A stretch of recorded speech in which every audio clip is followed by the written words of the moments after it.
ನಮ್ಮ ಈ ಆಳವಾದ ಚರ್ಚೆಗೆ ಸ್ವಾಗತ. ನಮಸ್ಕಾರ. ನಾವು ಇವತ್ತು ಒಂದು ಬಹಳ ಮುಖ್ಯವಾದ ಘಟ್ಟವನ್ನು ನೋಡ್ತಾ ಇದ್ದೀವಿ. ರಾಮಾಯಣದಲ್ಲಿ ಬರೋ ಅಯೋಧ್ಯೆಯಿಂದ ರಾಮನ ವನವಾಸ. ಇದನ್ನ ಧರ್ಮದ ಒಂದು ಪರೀಕ್ಷೆ ಅಂತ ಕರೀತಾರೆ. ಹೌದು, ಖಂಡಿತ. ಅಂದ್ರೆ ರಾಮನಿಗೆ ಪಟ್ಟಾಭಿಷೇಕ ಆಗ್ಬೇಕಿತ್ತು, ಎಲ್ಲ ಸಿದ್ಧತೆಗಳಾಗಿತ್ತು. ಆದ್ರೆ ಇದ್ದಕ್ಕಿದ್ದಂತೆ 14 ವರ್ಷ ವನವಾಸಕ್ಕೆ ಹೋಗ್ಬೇಕಾದ ಪರಿಸ್ಥಿತಿ ಹೇಗ್ ಬಂತು ಅದನ್ನ ಸ್ವಲ್ಪ ಬಿಡಿಸಿ ನೋಡೋಣ. ಖಂಡಿತ. ಸರಿ, ಹಾಗಿದ್ರೆ ಶುರು ಮಾಡೋಣ. ಮೂಲಗಳ ಪ್ರಕಾರ ದಶರಥ ಮಹಾರಾಜ ರಾಮನಿಗೆ ಪಟ್ಟ ಕಟ್ಟೋಕೆ ನಿರ್ಧಾರ ಮಾಡಿದಾಗ ಅಯೋಧ್ಯೆಯಲ್ಲಿ ಹಬ್ಬದ ವಾತಾವರಣ ಇತ್ತು. ಹೌದು, ಎಲ್ಲರೂ ಖುಷಿಯಾಗಿದ್ರು. ಅಂದ್ರೆ ರಾಮ ಅಂದ್ರೆ ಎಲ್ಲರಿಗೂ ಅಚ್ಚುಮೆಚ್ಚು. ಆದ್ರೆ ಈ ಸಂತೋಷ ಏನಿದೆ ಇದು ತುಂಬಾ ಹೊತ್ತು ಇರ್ಲಿಲ್ಲ ಅಲ್ವಾ? ನಿಜ. ಇಲ್ಲಿ ನೋಡಿ, ಕಥೆಗೊಂದು ದೊಡ್ಡ ತಿರುವು ಸಿಗೋದು. ರಾಣಿ ಕೈಕೇಯಿ. ಕೈಕೇಯಿ. ಹೌದು, ಆಕೆ ತನ್ನ ದಾಸಿ ಮಂಥರೆಯ ಮಾತಿನಿಂದ ಅಂದ್ರೆ ದುರ್ಬೋಧನೆಯಿಂದ ಪ್ರಭಾವಿತಳಾಗಿ ದಶರಥನತ್ರ ಹೋಗಿ 2 ವರ ಕೇಳ್ತಾಳೆ. ಹಿಂದೆ ದಶರಥ ವಾಗ್ದಾನ ಮಾಡಿದ್ದ ವರಗಳು ಅವು. ಅದೇ ವರಗಳು. ಒಂದು, ತನ್ನ ಮಗ ಭರತನಿಗೆ ಸಿಂಹಾಸನ ಬೇಕು ಅಂತ. ಇನ್ನೊಂದು, ರಾಮನಿಗೆ 14 ವರ್ಷ ವನವಾಸ ಆಗ್ಬೇಕು ಅಂತ. ಓಹ್, ಇಲ್ಲಿಂದಲೇ ಶುರುವಾಗುತ್ತೆ ನೋಡಿ ದಶರಥನ ಧರ್ಮ ಸಂಕಟ. ಖಂಡಿತವಾಗಿ. ಅಂದ್ರೆ ಒಂದ್ ಕಡೆ ಕೊಟ್ಟ ಮಾತು ಉಳಿಸ್ಕೋಬೇಕು ಅನ್ನೋ ಒಂದು ಸತ್ಯಧರ್ಮ, ಇನ್ನೊಂದ್ ಕಡೆ ಮಗನ ಮೇಲಿನ ಪ್ರೀತಿ, ನ್ಯಾಯ ಮಾಡಬೇಕಾದ ಅಪ್ಪನ ಧರ್ಮ. ಹೌದು, ಮೂಲಗಳು ಈ ಸಂಘರ್ಷವನ್ನು ಬಹಳ ಆಳವಾಗಿ ತೋರಿಸ್ತವೆ, ಅವನ ಮನಸ್ಸಿನ ತುಮುಲುವನ್ನ. ಕೊನೆಗೆ ಇಷ್ಟವೇ ಇಲ್ಲದಿದ್ರೂ ಆ ವಚನ ಪಾಲನೆ ಮಾಡ್ಲೇಬೇಕು ಅಂತ ಕೈಕೇಯಿ ಕೇಳಿದ್ದಕ್ಕೆ ಒಪ್ಕೊಳ್ತಾನೆ. ಹೌದು.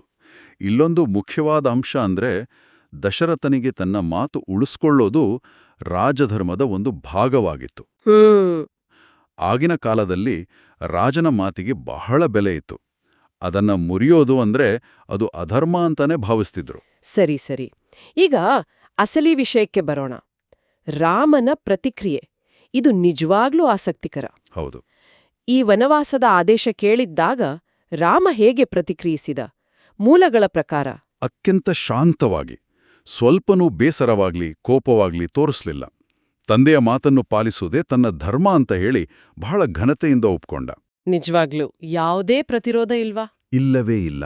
ಇದೇ ನೋಡಿ ಧರ್ಮಪಾಲನೆಯ ಒಂದು ಶ್ರೇಷ್ಠ ಉದಾಹರಣೆ ಅಂತ ಆಕರಗಳು ಹೇಳೋದು. ಅಂದ್ರೆ ವೈಯಕ್ತಿಕ ನಷ್ಟ, ಸಿಗಬೇಕಿದ್ದ ಆ ರಾಜ್ಯ, ಅದನ್ನೆಲ್ಲ ಪಕ್ಕಕ್ಕಿಟ್ಟು ತಂದೆಯ ಮಾತಿಗೆ ಬೆಲೆ ಕೊಟ್ಟ, ತನ್ನ ಕ್ಷತ್ರಿಯ ಧರ್ಮವನ್ನ ಎತ್ತಿ ಹಿಡಿದ. ಈ ಒಂದು ನಿರ್ಧಾರ, ಈ ಸ್ವೀಕಾರವೇ ಅವನನ್ನ ಮುಂದೆ ಮರ್ಯಾದಾ ಪುರುಷೋತ್ತಮ ಅಂತ ಕರೆಯೋಕೆ ಕಾರಣವಾಯ್ತಾ? ಹೌದು, ಅದಕ್ಕೊಂದು ದೊಡ್ಡ ಅಡಿಪಾಯ ಅಂತ ಹೇಳ್ಬೋದು. ಇದು ಅವನ ವ್ಯಕ್ತಿತ್ವದ ಮುಖ್ಯ ಭಾಗ. ರಾಮನ ಜೊತೆ ಸೀತೆ ಮತ್ತೆ ಲಕ್ಷ್ಮಣ ಕೂಡ ವನವಾಸಕ್ಕೆ ಹೋಗ್ತಾರಲ್ಲ, ಅವರ ನಿರ್ಧಾರದ ಬಗ್ಗೆ ಏನ್ ಹೇಳುತ್ತೆ ಮೂಲಗಳು? ಹೌದು, ಅವರ ಪಾತ್ರನೂ ಬಹಳ ಮುಖ್ಯ. ಸೀತೆ ಪತಿಧರ್ಮ ಪಾಲಿಸಬೇಕು ಅಂತ ರಾಮನ ಜೊತೆ ಇರುವುದೇ ತನ್ನ ಧರ್ಮ ಅಂದುಕೊಂಡು ಹೊರಡುತ್ತಾಳೆ. ಲಕ್ಷ್ಮಣ ಅಣ್ಣನ ಸೇವೆ ಮಾಡೋದೇ ತನ್ನ ಕರ್ತವ್ಯ ಅಂತ ಸ್ವಇಚ್ಛೆಯಿಂದ ವನವಾಸಕ್ಕೆ ಹೋಗ್ತಾನೆ.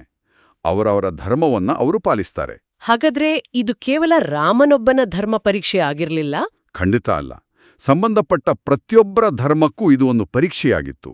ಅಯೋಧ್ಯೆಯ ಜನರ ಪ್ರತಿಕ್ರಿಯೆ ಹೇಗಿತ್ತು ಈ ಸುದ್ದಿ ಕೇಳಿ? ಓಹ್, ಅದು ಬಹಳ ದುಃಖಕರವಾಗಿತ್ತು. ಇಡೀ ನಗರವೇ ಶೋಕದಲ್ಲಿ ಮುಳುಗಿ ಹೋಯ್ತು ಅಂತ ಹೇಳ್ತಾರೆ. ಹೌದಾ? ಹೌದು. ಜನರು ರಾಮನನ್ನ ಹಿಂಬಾಲಿಸಿಕೊಂಡು ಹೋಗಕ್ಕೆ ಪ್ರಯತ್ನ ಪಡ್ತಾರೆ, ದಶರಥನನ್ನ ದೂಷಿಸ್ತಾರೆ. ಅಂದ್ರೆ ಇದು ಬರೀ ಅರಮನೆಯ ವಿಷಯವಾಗಿರಲಿಲ್ಲ, ಇಡೀ ಪ್ರಜೆಗಳ ಮೇಲೆ ದೊಡ್ಡ ಪರಿಣಾಮ ಬೀರಿತ್ತು. ಭಾವನಾತ್ಮಕವಾಗಿ ದೊಡ್ಡ ಪೆಟ್ಟು. ದೊಡ್ಡ ಪೆಟ್ಟು. ಇದರ ಅಂತಿಮ ಪರಿಣಾಮ ಅಂದ್ರೆ ದಶರಥ ಮಹಾರಾಜ ತೀರ್ಕೊಳ್ತಾನಲ್ವಾ, ಆ ಆಯ್ದ ಭಾಗಗಳು ಇದನ್ನ ಹೇಳ್ತವೆ. ಹೌದು.